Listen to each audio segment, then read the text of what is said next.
Good evening and welcome to Tucker Carlson Tonight. Well, they have got him finally, trapped like John Dillinger outside the Biograph Theater by the G-Men. Democrats announced today that they have finally obtained proof, concrete and irrefutable proof, that the president is in fact a secret Russian agent. This president seems to be putting Russia's interests ahead of our own. The evidence suggests, indeed, Trump has been a pawn of the Russians. Don Lemon has it nailed. As we told you last night, you could have seen this coming. The FBI suspected it for some time. The Bureau opened a criminal investigation into the president more than a year ago on the grounds that no loyal American would fire a leader as impressive as FBI Director Jim Comey. Putin must have ordered it. The Washington Post concurred with this. As one of that paper's columnists noted, Trump has also, quote, endorsed populism. That's right. Populism. That is the stink of Russia all over it. It smells like vodka and day-old herring. So people in Washington have had their suspicions for years now, but now we know for certain, and we know because of a stunning New York Times piece today. In it, current and former administration officials, speaking, of course, from behind the protective veil of anonymity, because honestly, you don't know what the KGB or whatever it's called these days is capable of doing to people who tell the truth. But they nevertheless divulged that on multiple occasions over the last year, the president has privately floated the idea of pulling the United States out of NATO. Let that sink in. Leaving NATO. This is a huge story. Or it would have been a huge story in 1983 when the Soviet Union still existed and it was still clear what the point of NATO was.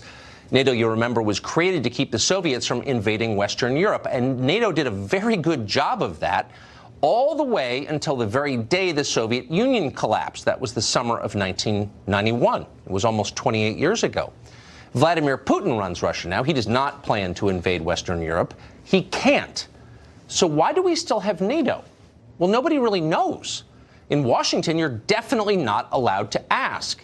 And that's a shame because it would be an interesting conversation. Remaining in NATO comes with significant obligations. In the 1990s, our leaders decided it would be a wise idea to promise countries like Latvia and Estonia that we would use nuclear weapons to protect them if they ever had a problem with Russia. Why did we do that? Well, who knows? The details are lost to history. But the point is, we did that. Article 5 obligates the United States to protect any NATO ally that is threatened. So how do we feel about that now? Are you ready to launch a nuclear war over Latvia? What do you think of sending your kids to defend the territorial integrity of Estonia? Our foreign policy establishment thinks it's well worth it. In fact, under our current rules of membership in NATO, we would have no choice. You might not have known that. All of this might merit a national debate of some sort at some point when we're ready 28 years in. But no, the left isn't into national debates anymore. They're into screaming and threats and criminal investigation and other forms of coercion. They like things the way they are in this country. They're benefiting hugely from the status quo, and they don't like being challenged. They consider asking difficult questions a criminal act. Just this morning, in fact, Preet Bharara, he's the most famous former federal prosecutor in the country, explained this view on Twitter. He said this, quote, "If true, Trump should immediately and publicly state his apparent wish to withdraw from NATO so he can be promptly impeached, convicted, and removed from office," unquote. In other words, talking about leaving NATO isn't simply unwise, according to our leaders. It's an impeachable offense. Lots of famous and powerful people in Washington think this. Watch. Withdrawing from NATO, even discussion about the withdrawing from NATO, I think would be disastrous for the security. I think that act would be so destructive to our country. It would be a ground for some profound effort by our part, whether it's impeachment or the 25th Amendment. He can't do that to this country. And I don't believe that he can do it without Senate ratification. Did you catch that? The 25th Amendment. In other words, according to a sitting member of Congress, someone who's there right now, rethinking membership in NATO isn't just treasonous and criminal, though obviously it is. It's also prima facie evidence of insanity. You're not fit to govern if you say that. You probably shouldn't drive a car, just in the interest of public safety. So whatever happened to the old Democratic Party? When did the anti-war people become florid neocons? When did it become the party of Bill Kristol and Max Boot and every other discredited hack still trying to replicate the Iraq disaster in nations around the world? Who knows when that happened, but that's exactly what the Democratic Party is today. Just ask Tulsi Gabbard. Gabbard is a Democratic member of Congress. She's now running for president. On most questions, she's a conventional liberal. She represents Hawaii, after all. Of course she is. But on the question of Syria, she's skeptical. Gabbard isn't eager to overthrow the Assad government. Why? Well, because she worries about what might come next, what might happen to the Christians, the many other religious minorities who live there. For saying that, for holding that position, she's being denounced today by the left as a monster. Just this morning, the Daily Beast tried to link her to David Duke, literally. The dumb people on TV are mad, too. Watch them. She went in 2017, Gloria, this is going to be another issue, to visit with Bashar al-Assad in Syria. And this trip has already come back to bite her. She did apologize for this. She did, but, you know, how many apologies can you make for bad judgment? Not only will she be criticized inside the Democratic Party, but I think it makes her a less effective candidate. I mean, you know, she can't position herself against Trump about meeting with dictators when, in fact, she's done it herself. So, you know, I think she has some, I think she's going to have some problems. That's the new standard in Washington, just so you know. Let's be crystal clear about this. You were not allowed to meet with foreign dictators. It's immoral. In fact, it might be treason. It could trigger the 25th Amendment, unless it's, I don't know, Xi Jinping of China. Yes, the Chinese government murders its political opponents. Yes, it has put Muslims in concentration camps. Yes, they're languishing in those camps right now. But it's not a huge deal to meet with the Chinese. The former governor of California, Jerry Brown, met with Xi just 2 years ago. He praised him as a leader in the fight against global climate change, even though China is, of course, by far the world's biggest polluter. But whatever. He may be a dictator, but he's a progressive dictator. And the left is not against those. It's definitely for those. In fact, they're role models, in case you haven't figured it out. David Teferi is a lawyer and former foreign policy advisor to the Obama campaign, and he joins us tonight. Old enough to remember when it was the party of peace, now the party of mandatory war. So I'm just wondering, why shouldn't we have a debate about Article 5 in NATO, which obligates the United States and all members of NATO to defend the interests of other states? So why should we be on the hook for the territorial integrity of Estonia and Latvia? Seriously. There's nothing wrong with having a debate. We're going to have one right now. I hope it'll be educational. It's important to note that NATO has been successful in the past as a military and intelligence sharing alliance, and also as an alliance of like-minded countries. You admitted that in your opening, that NATO was successful in defeating the Soviet Union, right? Yes. Now, NATO is still needed. History repeats itself. Putin's Russia is not the same as the Soviet Union, but it's trying to do some of the same things. It's trying to stamp out rule of law. It doesn't believe in freedom. It doesn't believe in free markets. It's trying to spread a vision of a kleptocracy that will enrich Putin and enrich the other oligarchs. That's what they have in Russia, and they're trying to spread it to the rest of Europe. That's right. I mean, but how is that different from China? Only in that it's less effective. So I don't think that Russia has taken over Africa or Latin America yet, or the Caribbean. China has. Well, but it's totally fine. It's totally fine to get rich from sucking up to Chinese oligarchs. Our whole ruling class does.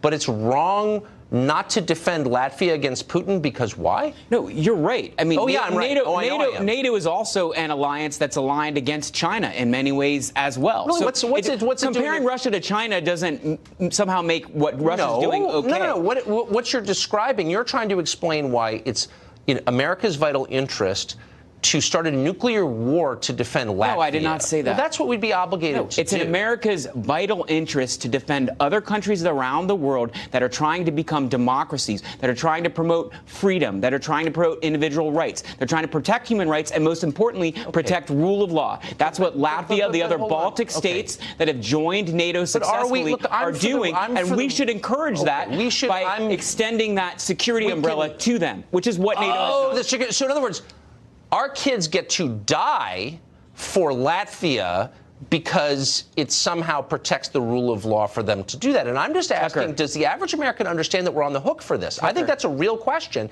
which is trying to be ignored. They're trying to shut down the conversation. You have to look at history. If Latvia and the other Baltic states fall to an aggressive Russia, ultimately other countries in Europe will fall. Which? And ultimately, it will come back to us anyway, just like World War II. It's these same arguments people made against in favor of not doing anything against Germany and the Nazis in World War II. The exact same argument you just made is what pacifists argue. I'm not actually making that argument. Yes, you are. The Nazis don't exist, and neither does the Soviet Union. I'm making an argument rooted in 2019, which is where we are right now. And I'm very interested, since you brought it up, in what Western European countries do you think are at threat of being invaded by Russia? Well, certainly the countries that have recently joined NATO, the Baltic states are a threat. That's why you brought them up. But other countries that are not yet part of NATO, countries that are not yet part of NATO. The core of Western Europe. Okay, Ukraine is not part of NATO yet, right? Ukraine but the was reason part of the Soviet Union when I got married, like 20 minutes ago. Yeah, but it wanted to be free, and now it is free. Lots of people want to be free. I'm just saying, and it deserves to be free. But in Western Europe, what countries, the core countries of Western Europe, NATO exist?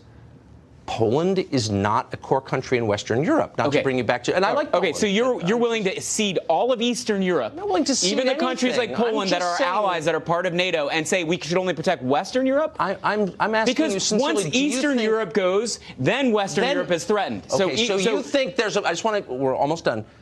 You think there's a plausible threat within our lifetimes of, say, the UK, Germany, Belgium, Liechtenstein, Switzerland, Spain, Portugal being invaded by Russia? I am not saying that. But what I'm saying is, if all of the other countries in Eastern Europe, including the ones that have joined NATO, fell, then of course the next frontier for Russia expansionism would be Western Europe. Right. So first they came for obvious, Latvia. I think. Yeah. Not obvious at all to me, but keep trying. Great to see you, David. Thank you. Thank you.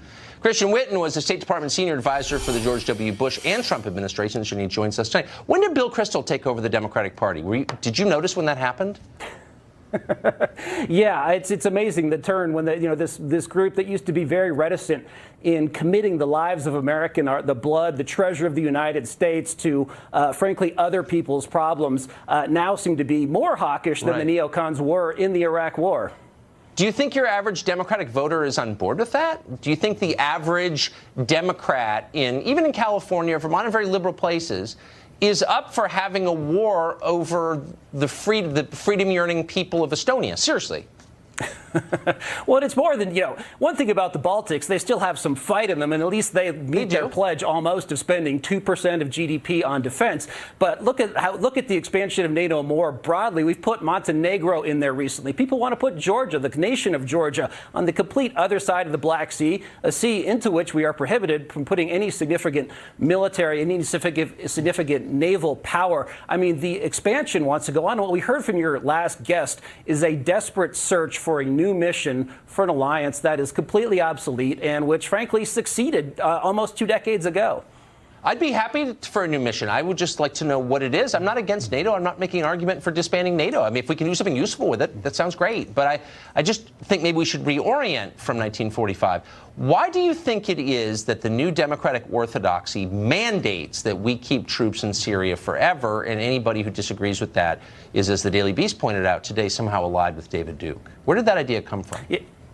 This comes just from the yellow fever over Russia, the idea that Donald Trump is a sleeper agent for Russia, that Russia, as your last guest pointed out, seems poised to, invade Western Europe the same way Hitler did in 1945. None of that is true. If you look at Russia today, it has gotten away with a couple of fast ones. It's focused on places where you have large Russian populations and taken small parts of Ukraine and Georgia. Putin's a bad guy. His economy is $1.7 trillion. Europe's, which can afford to defend itself, $17 trillion. Ours is 21.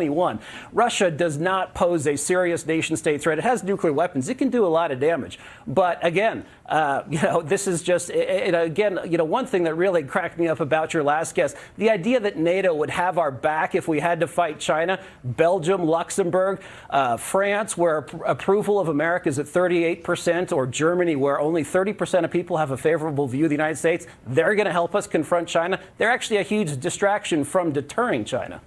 Why do you think we never have these debates? I mean, it's supposed to be a democracy. Shouldn't the public have some sense of what their obligations are under these treaties? I don't think people do. Right. No, it's, and it's funny. You see senators get up and preen about their prerogatives. They have the prerogative to declare war. Why are they never consulted? But they haven't had serious debates about that. And if you look, it's both Democrats and Republicans up there who go off the deep end when Donald Trump does simple things like say, hey, maybe Europe ought to spend a little more. Maybe it should meet the very modest obligation it has. So it's really a foreign policy establishment in Washington. It's neither really Republican or Democrat. It's androgynous. All of these people agree. All of these people love doing diplo-tourism where they get to go over Europe and wax poetic about 1945 or 1989. But it's not a serious realignment or recognition that we have to make choices. We can't be everything to everyone. Even with a giant defense budget, $717 billion, right. We need to decide who the real threats are. Couldn't be a less impressive group of people from what I've noticed, I would say. Christian, thank you very much for coming on. Appreciate it. Thanks, Tucker. So we learned today that the president is, for certain, a Russian agent of some kind. What proof is there of that? Well, we will raise the curtain and unveil the evidence after the break.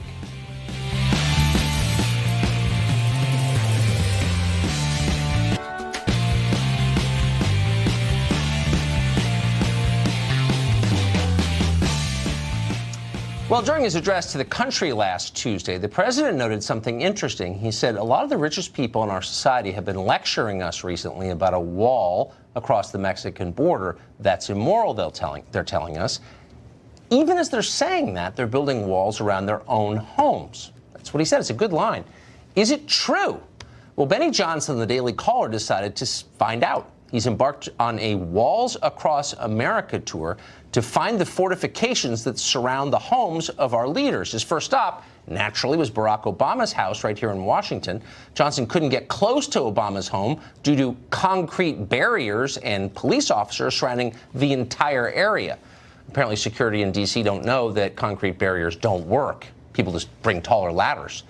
Johnson's next stop was George Soros's mansion in Southampton, New York. Soros has not heard about how walls don't work either. He thinks they still do, and that's why he's surrounded his own place with a 10-foot-high concrete wall with cameras on it. Amazing. This investigation continues, and of course, we're deeply interested in what it finds. Well, the geniuses on cable news have spent years speculating that Donald Trump is a puppet of Vladimir Putin, and now they know for sure the Manchurian candidate is real. A Russian spy occupies the Oval Office. The evidence suggests, indeed, Trump has been a pawn of the Russians, of Putin. The fact that he said yesterday, I've never worked for Russia, just made you think over and over again about our two previous presidents embroiled in potential impeachments. Bill Clinton and Richard Nixon saying, Bill Clinton, I never had sexual relations with that woman, and Richard Nixon, I am not a crook. Turned out they were lying. Maybe Donald Trump is too. But when you start to see a pattern where he basically spouts Putin's lies, then we have to ask the most unusual and frightening question about our own president. Why this president seems to be putting Russia's interests ahead of our own. So if you're watching at home, you may be asking yourself, how did the people on TV get so dumb? And the truth is this. You're driving to the studio to do your little TV hit, and you're thinking, what am I going to say? And you come up with a line, and you think it's kind of clever, but you don't run it by anybody else. And instead, you just emit it on the air and therefore humiliate yourself. That's what you just saw. Because the evidence we just heard was, let's see, Trump denies he worked for Russia, therefore he must have. Meanwhile, former Director of National Intelligence, James Clapper, did everything he could to deplete the public's confidence in the holders of that office. He is very confident, though, that Trump is a spy because he's not really sure why, but he's very confident. Watch this.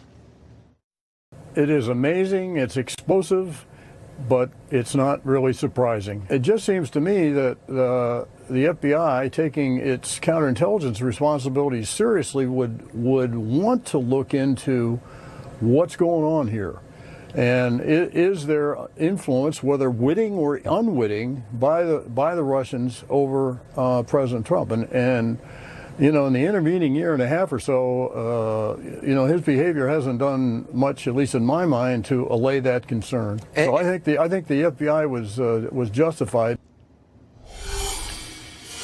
That's the man who lied to the Congress under oath about how he wasn't spying on you, but was in fact spying on you. Buck Sexton is a former CIA analyst. He's now at the Hill, and he joins us tonight. Buck, thanks a lot for coming on. So a serious question. This seems legitimately irresponsible to me for people in authority to talk like this, to allege something like this when they don't really have any evidence that it's true. What's the long-term effect of talking like this on the agencies these people say they're trying to protect? Well, Tucker, there are these very senior government officials that you'd like to think going forward, any president, not just this president, could rely on for some degree of professional ethics and discretion. I mean, when you have a sitting president, as we do right now, who is being accused of treason by a former intelligence chief, John Brennan, who's being accused of the most unethical, wild behavior, being an agent of Russia, and the long-term ramifications of that are just that people who are going to hold that office, the presidency, are going to say, well, is every conversation I have with this intel chief, Tucker, I come from this community. They're supposed to be nonpartisan, objective professionals, kind of like journalists, but that's another conversation. But they're supposed to be serving their country and the mission first and foremost. And these are political actors in a way that are going to change the relationship the presidency has with these organizations. And also on your point about the evidence, by the way, we have had now 2 years of a special counsel, give or take a few months, using the most sophisticated surveillance apparatus in the history of mankind. We're also told that Donald Trump is incompetent, doesn't know anything, doesn't understand anything, and we have no hard evidence of him being a Russian agent. This is a mass delusion now that's being perpetuated by people who should know better. But Tucker, I actually believe a lot of them now don't. I think that they have engaged in this public self-immolation of their credibility because they've come to believe it. The message, if you take a few steps back, is that the unelected bureaucracies, the agencies in the executive branch, are more powerful than the elected president. That's what I'm concluding. That's the opposite of democracy, isn't it? It absolutely is. And when you saw this New York Times story that broke and people said, oh, here we go once again, Russia, Trump, now we know that they're the FBI. Yeah, the same FBI that, by the way, has had people fired for cause, by the way, from the top reaches. At least one former senior FBI agent, McCabe, may be facing criminal prosecution for lying about how he was conducting himself here. So there's been bad behavior at that FBI. But, Tucker, they're pointing to Trump and saying, oh, because, and remember, this is just a small group at the top of the organization. This is not the rank and file. Right. They're saying that Trump was acting against the national security interests of the United States. So they needed to investigate him because of that. Meanwhile, firing James Comey is just good business. That's a good idea based on everything that we've seen. And also, it's dangerous for bureaucrats to think that they determine what's in our national security interest above the commander-in-chief. Civilian control of the military, of the federal agencies, is like the cornerstone of democracy. Voters get to make these decisions. They elect someone to act on their behalf. And when people haven't been elected, make it unilaterally, that's not democracy. This is actually scary. Buck Sexton, as always, so incisive. Thank you. Great to see you, Tucker. Well, a federal judge just announced that for some reason the government is not allowed to know how many citizens live in this country. You can't ask. An amazing story, one of many, after the break. I'm putting up a yes on the board here because what you say here is right and it's true and it's just. Iowa Congressman Steve King today voting yes, along with almost every other House member, to condemn his own remarks to the New York Times last week when he told the paper, quote, white nationalist, white supremacist, Western civilization, how did that language become offensive? The remarks set off a firestorm. King offered this explanation on the floor of the House. I understand how you interpreted my words when you read them this way. There is no tape for this interview that I did. I want to read it to you the way I believe I said it. And that's this. White nationalist, white supremacist, Western civilization. How did that language become offensive? In moments, Britt Hume will weigh in on all of this, but first, Trace Gallagher has the backstory tonight. Trace? Martha, the only member of Congress who voted no on the resolution of disapproval against Steve King is Illinois Democrat Bobby Rush, and that's because Rush supported the stiffer penalty of censure. South Carolina Democrat James Clyburn said after the vote that he'd like to see King expelled from Congress, and the number 3 House Republican, Liz Cheney, also thinks King should go. Watch. His language questioning whether or not the notion of white supremacy is offensive is absolutely abhorrent. It's racist. We do not support it or agree with it. And as I said, I think he should find another line of work. Those sentiments were echoed in the upper chamber, with freshman Utah Senator Mitt Romney saying King should step aside, and Senate Majority Leader Mitch McConnell saying King's statements are unwelcome and unworthy of his elected position. Even though Congressman King himself agreed with the resolution of disapproval, he also said this in his defense. Watch. That ideology never shows up in my head. I don't know how it could possibly come out of my mouth. But critics point out that in October, Steve King endorsed white nationalist candidate Faith Goldy for mayor of Toronto. Goldy reportedly promoted books espousing anti-Semitic ideas and defended white supremacist slogans. King also came under fire for giving an interview last year to a right-wing publication in Austria, where he said, quoting, "If we don't defend Western civilization, then we will become subjugated by the people who are the enemies of faith, the enemies of justice." And King once compared selecting immigrants to choosing hunting dogs, quoting again, "You want a good bird dog? You want one that's going to be aggressive. Pick the one that's the friskiest, not the one that's over there sleeping in the corner." Steve King has also been stripped of his committee assignments, which he characterized as an assault on his freedom of speech. Martha. Trace, thank you very much. Here now, Britt Hume, Fox News senior political analyst. Britt, good evening to you. What did you think, first of all, of his speech, his statement on the floor, and his assertion that he was taken out of context, misquoted? Well, you know, I can kind of see his point, but I'm sorry. You know, the juxtaposition of, you know, what's wrong with those terms and the phrase white supremacist is just too close for comfort. And I think that he was on the right track when he went along with the resolution today that condemned that.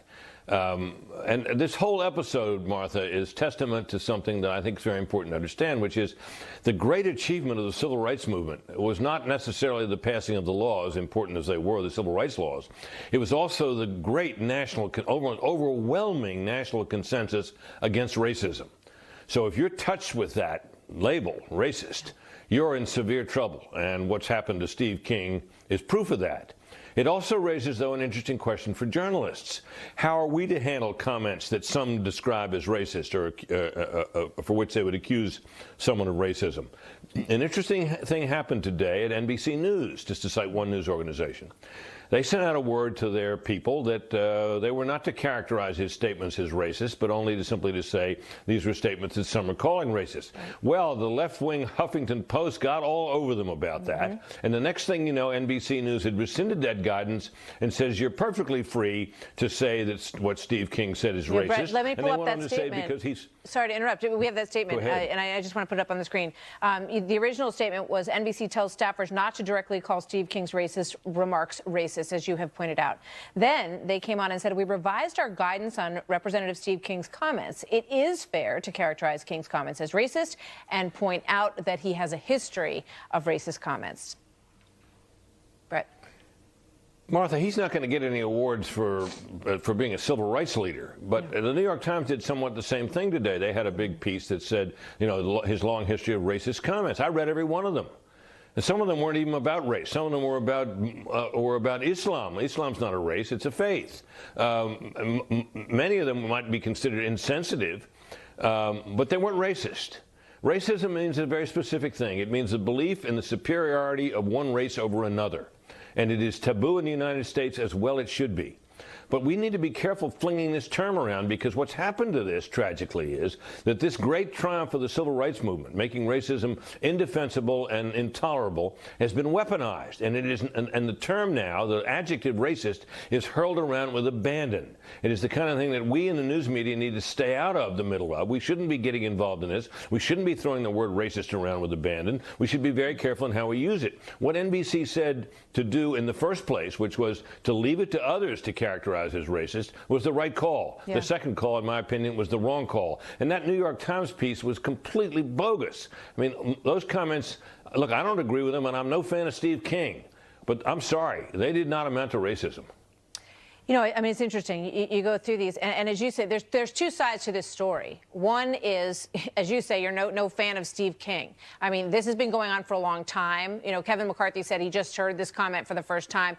He has a history of saying things that are controversial. And as journalists covering these stories, that is what you can say. And you can say that you know, some of these comments have been viewed as racist, and lay it out there and let people look at what he said and decide what they think.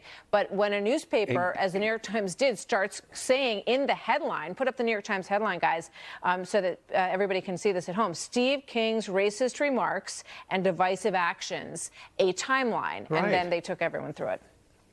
And the thing, Martha, you put your finger right on it. The best thing to do is simply to quote what he said accurately, and let the people of the United States who have no taste for racism make up their own minds as to whether it was racist or not. That's the rule. Now, if an opinion commentator comes along, like even myself, and wants to say that's his or her business. But to instruct your journalists to fling around a term like that with abandon like that, I think is absolutely one of the things that's wrong with the news media today, and why we as an institution stand in such low esteem. People think we're biased, and this suggests that indeed we are. It's interesting that only Bobby Rush, Congressman Bobby Rush, wanted the censure. He wanted the full-throated censure, which is the toughest punishment that can be inflicted on a member of Congress by other members of Congress. Well, he was the only one. Well, they're tougher. They can expel a member, but I know he wanted censure. But I mean, I think that he certainly had a tough day today, Steve King.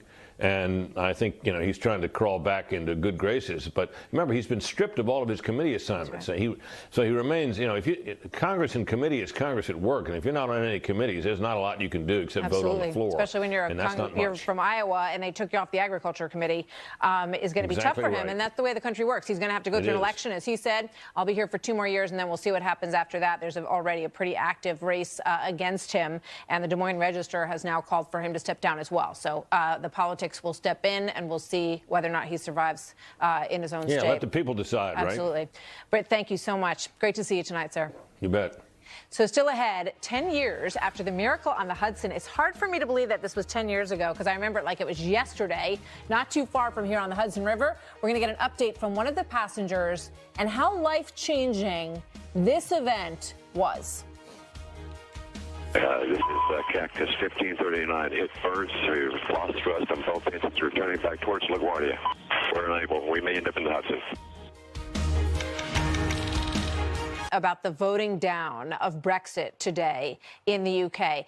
In normal political times, Theresa May would be clearing out of 10 Downing right now and Chequers and accepting defeat. But these are not normal times necessarily that we are seeing right now. She's a tenacious politician. We know that. She was originally against the idea of Brexit. Answered a sort of Trump-like call of an England-first future for her country, the sentiment that drove that entire movement. And now she has, she came around to sort of backing the whole thing. Now she's asking how Parliament can rob the people of what they voted and asked Parliament to do. It is clear that the House does not support this deal, but tonight's vote tells us nothing about what it does support. Nothing about how, or even if it intends to honour the decision the British people took in a referendum Parliament decided to hold. All right, so back up and sort of look at the big picture here a little bit. Keep in mind that this sentiment in different forms is popping up in all different places in Europe. The woman who is likely to take over for Angela Merkel, at least as the leader of her party, the Christian Democrats, Annegret Kramp-Karrenbauer, who is going to be basically known as AKK, is talking a lot tougher on immigration than Merkel ever did. And then in France, you have the Yellow Vests who continue to protest week after week, every Saturday. They are coming out against the Macron government, against higher taxes. Some of their supporters, some of them, have backed a Frexit movement to remove France from the EU. although the protests really are all over the map. They're clearly unhappy with the status quo in France. So what is happening out there, and how does it echo what we see here at home in terms of sentiment? Joining me now is Dalibor Rohac. He is a scholar at the American Enterprise Institute, where he studies European political and economic trends. Let me start there. So Brexit got voted down. 2 years after the people of the UK voted for it. They said, we want to pull out of the EU. We want more control over our own affairs. Well, the trouble with populist movements such as the Yellow Vests or the Brexit movement, or even some of the momentum behind Donald Trump, is that although these movements and populist leaders often identify grievances that are real and genuine, they very rarely are able to identify viable solutions. With Brexit, people were sold a vision of a post-EU future for the UK that was not realistic. And that's the main reason why Brexit today is a mess. It's not because Theresa May is incompetent. She isn't. It's not because Brussels is out there seeking to punish the UK. They have a ton of other things to attend to other than Brexit. But it's really because there are real trade-offs in Europe involved. and in UK that don't like being part of the EU. I mean, and why can that sentiment not translate into something that is workable and allows them to separate if that's what they want? Of course, there are many ways in which the UK could disentangle itself from the EU. The problem is that those involve trade-offs and costs. The UK could try to be a part of the single market like Norway and Iceland. That would mean becoming a rule taker in Europe. It can try to opt for a hard Brexit, essentially wiping out the UK's industry and agriculture and the service sector and really doing real damage to its relations with its continental neighbours. So there are really no free lunches in this. And even if you think that the UK should not be part of the European Union, the idea that we should all go for the hardest of all possible options, which is what some conservatives are now suggesting, seems to be a deeply irresponsible, if not completely arsonist approach to policy making. Well, we'll see where they end up, either with somebody who is harder Brexit than she is, or perhaps down the line, Jeremy Corbyn, or somebody who is much further left on all of this. So we'll see. Dalibor, thank you very much. Good to have you with us tonight. So coming up next, a live update from Honduras, where another caravan of roughly 2,000 migrants is starting to make their way towards the United States. Our reports that there's another caravan that is on the move. This one has about 2,000 migrants embarking on the long journey from Honduras to the United States. Correspondent Steve Harrigan is live on the ground there with the latest on what's going on. Hi, Steve. Good evening. Martha, good evening. We'll give you a look at some of the conditions here for the Central American migrants on the trail. These people, most of them have gone about 150 miles today. This is day one for them of what could be a 3,000-mile trip to the U.S. border, most of them saying they want to work and live inside the U.S. This is a church here. They've given the migrants food, some tortillas, some chicken, and with Guatemala, and already some of the migrants have gone through into Guatemala, making that crossing pretty easily. It's been very tough conditions we've seen on these mountainous roads throughout the day. This is, after all, the second major convoy. The last one 3 months ago had 7,000 people. This one could gain many more than that.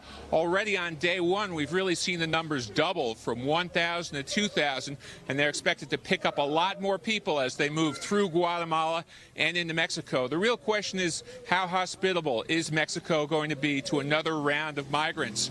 Already the president is promising to treat them humanely, but there are concerns on the ground. Tijuana, for example, has just closed a major shelter that housed several thousand migrants in the first convoy, just when another one is coming. And there are also reports a third convoy is building. So this is something people here seem to be really getting into, think it's successful, and are continuing to come in large numbers towards the U.S. border. Martha? Steve, quick question for you.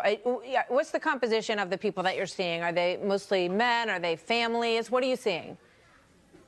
I'd say about 80% are young men, but a lot of mothers with small children, too. When you see, mothers holding toddlers walking on a mountain road, it's even tough for a bus to get up. It is a tough road to go. And many of them, less than $50 in their pockets when we ask them how much they have for a 3,000-mile trip. Martha. Unbelievable. Steve, thank you very much. Steve Harrigan reporting tonight on the caravan in Honduras. And it was exactly 10 years ago that Captain Sully Sullenberger, whose name became known to all of us, successfully landed a plane with 155 people on it on the Hudson River. We're going to talk to one of the passengers on that plane and on that flight next. Minimum. We're getting more information about an apparent plane down in the Hudson River between New York and New Jersey. Passengers are now seen, according to a witness, standing on the wings of a plane that is now floating in the water off New York City in the Hudson River. This is so unbelievable when this happened. 10 years ago today, pilot Sully Sullenberger's brave and unthinkable decision to land a plane carrying 155 passengers, skim it along the water, and safely land it on the Hudson River. This is Cactus 1539. Hit birds. We've lost thrust on both engines, returning back towards LaGuardia. We're unable. We may end up in the Hudson. Can you imagine? Every person on that plane survived. That's why they call it the Miracle on the Hudson, including my next guest, who has since faced his fear of flying by becoming a pilot. Clay Presley joins me. Clay, good evening. Good to have you with us. This anniversary, obviously, it's got to bring that day back for you. What was going through your mind when he told you all to brace for impact? We're going to land on the river. Well, brace for impact, I mean, when we first heard that, I was sitting there trying to figure out what it was he actually said. And then once I realized it, there's this sudden fear that comes over you and just overtakes your brain. You're just so scared at that point in time. And did you talk, or are you the kind of scared person like I would be who would probably say nothing? And that's exactly what happened. I think once he said brace for impact, the plane was very quiet. Yeah. And we were just watching it as we went down. We were watching the Jersey cliffs, and as we were coming toward the river, we were just getting ready for the impact. What a hero. I mean, he went back and forth on the plane a couple times while it was on the water, making sure everybody was out. How did it impact your life, Clay? Well, obviously it had a significant impact. I think over the last 10 years I've learned that life is really short. You live it, you surround yourself with very positive people, and you distance yourself from very negative people. Don't waste a moment, right? That's right. Don't waste any time. And you became a pilot. That's pretty cool. Do you fly a small plane, or? Yes, I fly a four-seater plane. Congratulations. Single That's a engine. good way to overcome. It's an incredible, incredible story. And you're standing right in front of that plane, correct? That's correct. The plane is such an emotional monument for not only the passengers and the crew, but also people that come and visit the Carolinas Aviation Museum here in Charlotte. I mean, you have to remember that happened at such a terrible time in economic times in the U.S., and it was one of the positive things that happened, and the result, it was such a feel-good story that when people come in here, I think they remember that story, and there's a true emotional response for almost everyone that comes and visits the plane at the museum. I mean, as someone who covered it, none of us ever thought that we were going to be reporting that everyone survived when we saw what had happened, and thank God you did. Clay, thank you very much. Great to have you with us tonight. All right. Thank you very much for having me. Good story, right? So we leave you with this really cute quote from Liam, the 8-year-old grandson of Attorney General nominee William Barr, who got a lot of attention today. He wrote this note during today's confirmation hearing. Dear Grandpa, I love you so much. You're doing great so far, and I'm having so much fun. Love, Liam. Look at the PS. I think Russia's people are fine. It's the government is the problem. Liam has figured it all out. Also, can you get the fact that Chuck Grassley is still on the memo pad at the top of that page? So I guess they have not... Lindsey Graham has not received his new stationery with his name on it. So we leave you with that for tonight. That is the story on this Tuesday night. We'll see you back here tomorrow night. Tucker's up next.